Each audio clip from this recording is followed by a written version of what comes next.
ಕಥಾಲೋಕ YouTube ಚಾನಲ್ಗೆ ಸ್ವಾಗತ. ಶ್ರೀ ಸಿದ್ದೇಶ್ವರ ಸ್ವಾಮಿಗಳ ಪ್ರವಚನಗಳಿಂದ ಆಯ್ದ ಕಥೆಗಳು. ಅದೊಂದು ಅರಣ್ಯ. ಅಲ್ಲಿ ಒಂದು ಮೊಲದ ಚಿಕ್ಕ ಕುಟುಂಬ. ಮಾಮರದ ಅಡಿಯ ಒದರಿನಲ್ಲಿ ಅದರ ವಾಸ. ತಾಯಿ, ತಂದೆ ಹಾಗೂ 4 ಮಕ್ಕಳು. ಮೊದಲು ತಾಯಿ ಮೇಯ್ದು ಬಂದು ಮಕ್ಕಳಿಗೆ ಹಾಲುಣಿಸುತ್ತಿದ್ದಳು. ಆನಂತರ ತಂದೆ ಮೇಯ್ದು ಬರುತ್ತಿದ್ದ. ಭಯಂಕರ ಅರಣ್ಯದಲ್ಲಿದ್ದರೂ ಒಟ್ಟಾಗಿ ದುಡಿದು ನೆಮ್ಮದಿಯ ಜೀವನ ಸಾಗಿಸುತ್ತಿದ್ದವು. ಒಂದು ದಿನ ತಂದೆ ಮೊಲ ಮೇಯಲು ಹೊರಗೆ ಹೋದದ್ದು ತಿರುಗಿ ಬರಲೇ ಇಲ್ಲ. ಅದು ತೋಳನ ಬಾಯಿಗೆ ತುತ್ತಾಗಿತ್ತು.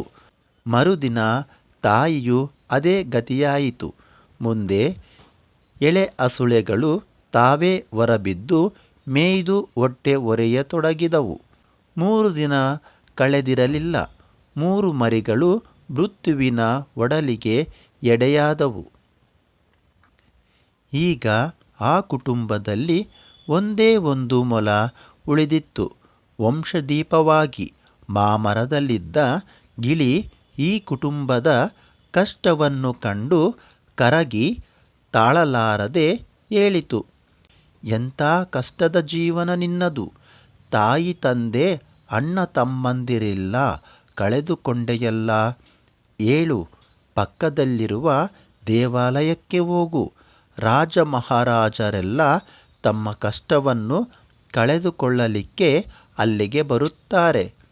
ತಮಗೆ ಬೇಕಾದುದನ್ನೆಲ್ಲ ಆ ದಯಾಮಯನಾದ ದೇವನಿಗೆ ಬೇಡಿಕೊಳ್ಳುತ್ತಾರೆ. ಹೋಗು, ನೀನು ಏನಾದರೂ ಬೇಡಿಕೋ ಎಂದಿತು. ಗೆಳೆಯನೇ, ನಿನ್ನ ಈ ಸಲಹೆಗೆ ಧನ್ಯವಾದ. ಆದರೆ ಒಂದು ಮಾತು ನೆನಪಿರಲಿ, ನಮ್ಮದು ಮನುಷ್ಯರಂತೆ ಬೇಡುವ ಜಾತಿಯಲ್ಲ, ಬದುಕುವ ಜಾತಿ.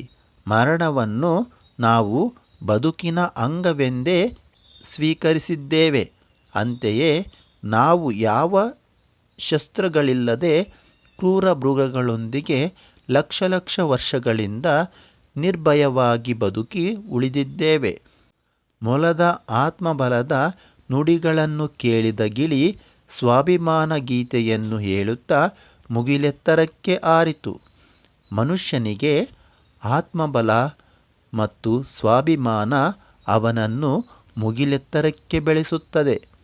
ಧನ್ಯವಾದಗಳು.